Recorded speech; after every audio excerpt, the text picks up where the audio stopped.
Today we're going to set up 2019 in core mode. And I'm going to select 2019 standard, not desktop experience.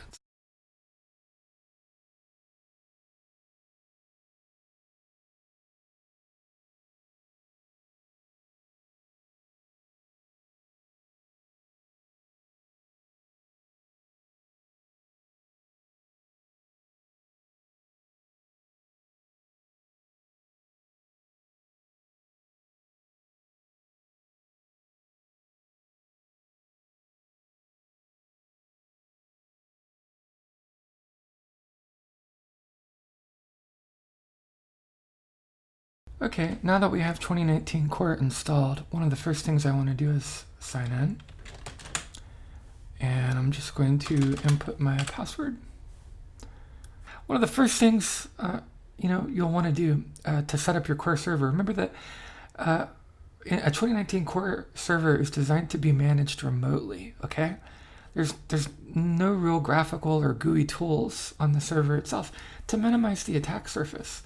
So there's a little bit of setup work we have to do initially to set the core server up, but then everything else will be done from, say, a Windows 10 workstation with those remote tools. So to set up the server, the core part, I'm going to run a tool called sconfig. Okay, and this gives you several useful features. And probably the first thing we want to do is give this server a static IP, right? I mean, you never want a server, especially since this is going to end up being a domain controller, to have an IP address by DHCP. You always want them to have a static IP. So I'm going to hit 8, go to network settings.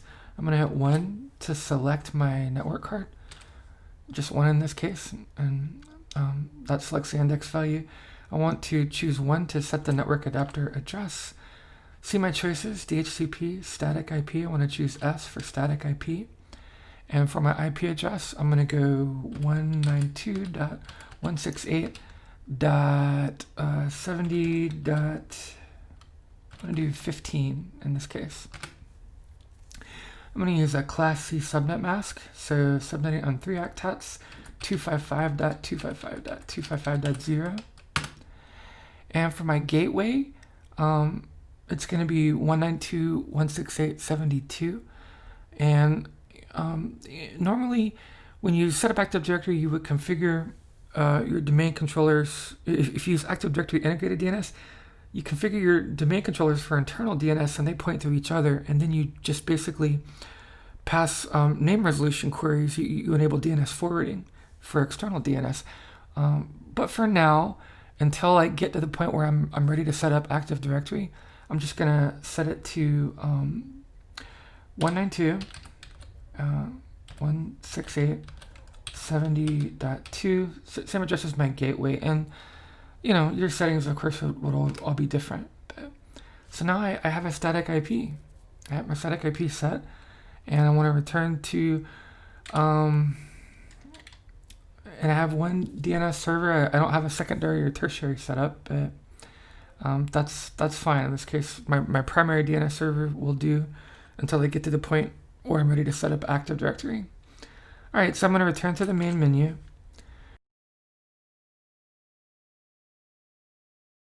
And another thing I might want to do is change the host name.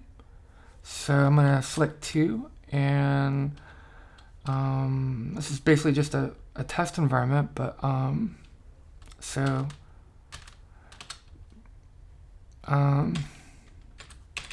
T3000 DC1. Okay, that'll be my host name. And then you must restart computer to apply these changes. Restart now. I'm going to say no, because I'm going to do a few more things, and then we'll restart our machine. So let's see. We set a static IP. We changed the host name, but that won't display until we reboot. We'll want to update the server, but we'll do that later, a little bit later. Make sure that the date and time zone is what you want, because that's necessary for replication. And in this case, I'm in Eastern time zone, and the time looks good, so we're good there.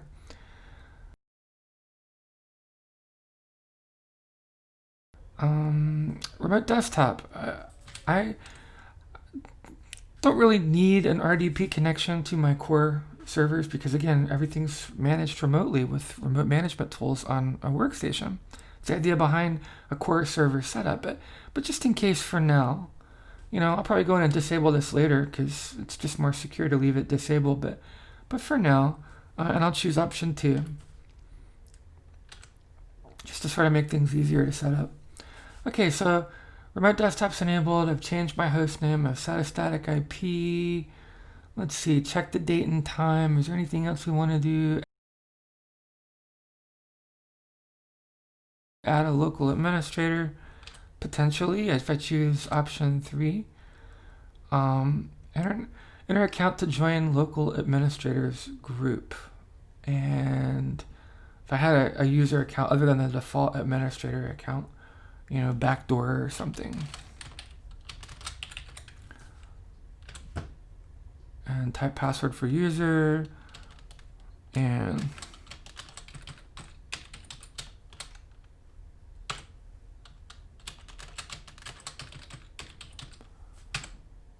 okay, so now I have an extra account with administrative privileges called BackDoor. Okay. And now I'm ready to restart the server. So let's go ahead and restart the server. I'm just going to choose option 13. And yes.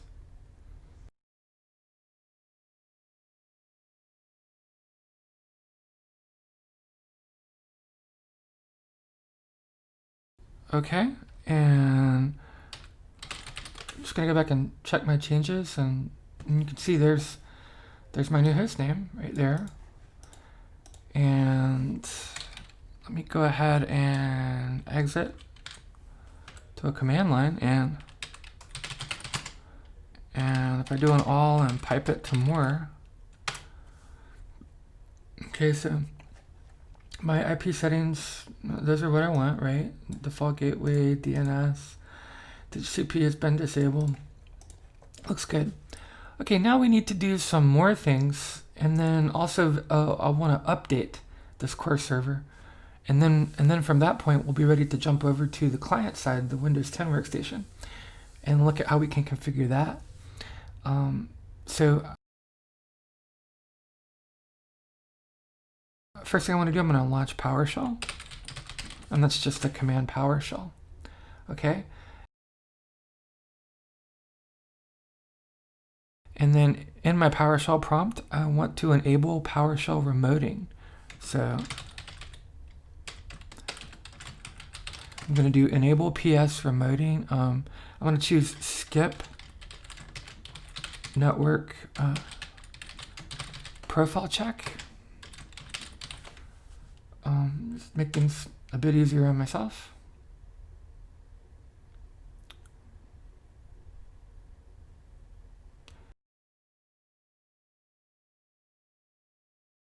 And I'm going to enable ping. And again, it's more secure to disable ping. If you don't give an echo reply, you're more difficult to track down on a ping sweep. But for now, our purpose is just to sort of make things easy. So a quick and easy way to do that from the command prompt, netsh firewall set ICMP setting and 8. Okay, and then it's telling me it's deprecated. netsh, I should use advanced firewall instead. But all right, so anyway, I've enabled ping, but the new one, if it's deprecated by the time you guys try this, netsh and advanced firewall,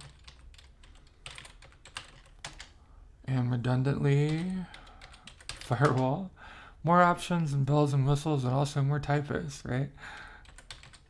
Why keep commands short and simple? I'm gonna add a new rule, and I'm gonna name this allow ICMP ping and echo reply version 4.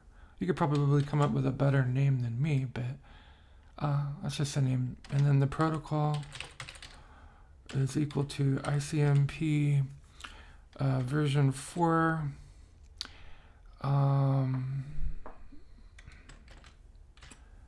And I'm going to choose any and direction in and action allow. If I don't get a typo, that'd be a miracle. Okay. Yeah, I like the deprecated one a lot better. Or, you know what, maybe just use sconfig. I think it's a lot easier to use sconfig. But anyway, you might want to do that, right? You might want to enable ping. Or actually, in a moment, I'm going to disable the firewall completely. And we'll go in and enable that later.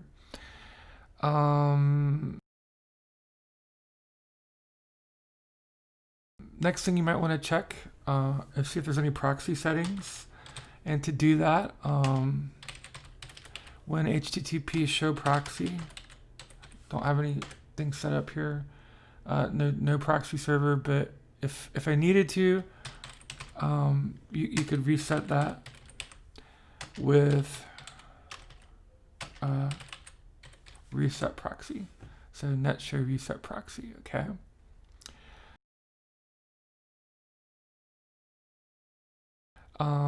The next thing I want to do, and I'm going to clear, so we start at the top here, but want to set up remote PowerShell management rights and WinRM quick config. And okay, good. It's already running on this machine. It's already set up for remote management on this computer, right? So we're good there.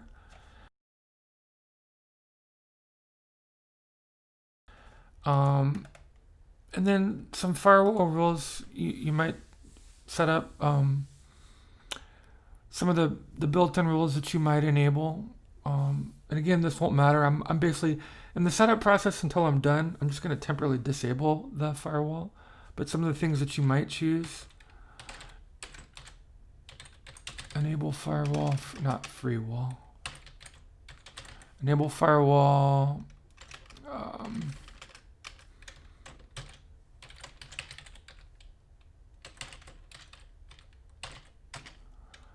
Net firewall role.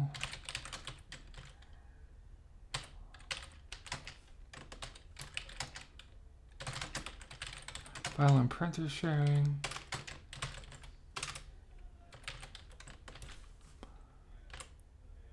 And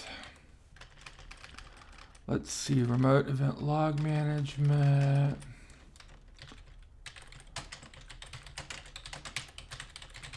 Just trying to make things easy to remotely manage. Because remember that, like I said, once you just go through the initial setup on your core, everything else from that point forward takes place on your management workstation.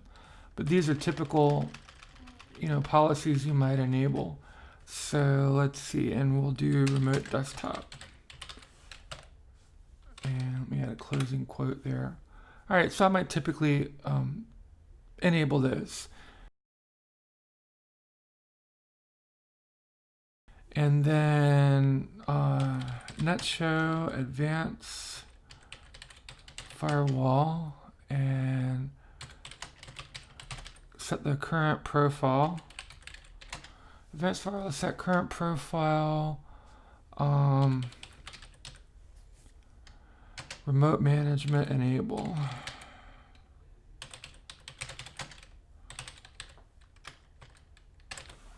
A sticky keyword.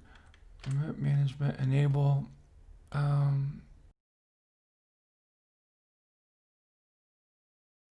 Okay, and then let's do set net firewall profile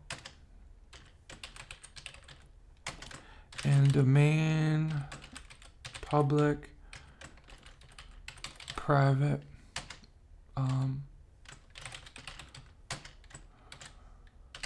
there. All right. And enable false. Okay. I mean, your settings may vary depending on how you want to set things up. But, I can go back in and lock things down further later. But these are just some of the basic things I need to set up on my core server before I'm ready to go to my workstation and then start setting up the remote management tools on my workstation to be able to access and manage my core server.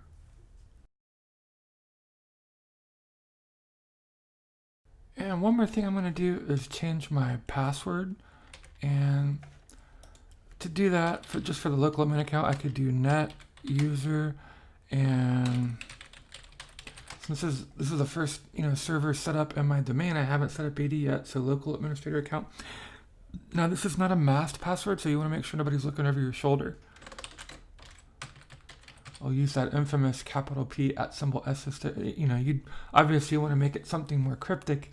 And also be aware, once you set up your remote management tools, you can set your password, via the GUI on your workstation once you get that set up.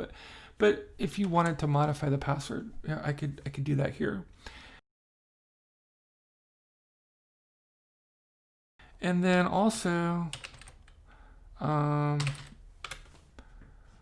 let's see, we're almost done. We're almost ready to jump on our Windows 10 workstation now and start configuring remote management. But if I wanted to grab any updates, like Windows updates, I could choose download and install updates and search for all updates or recommended updates.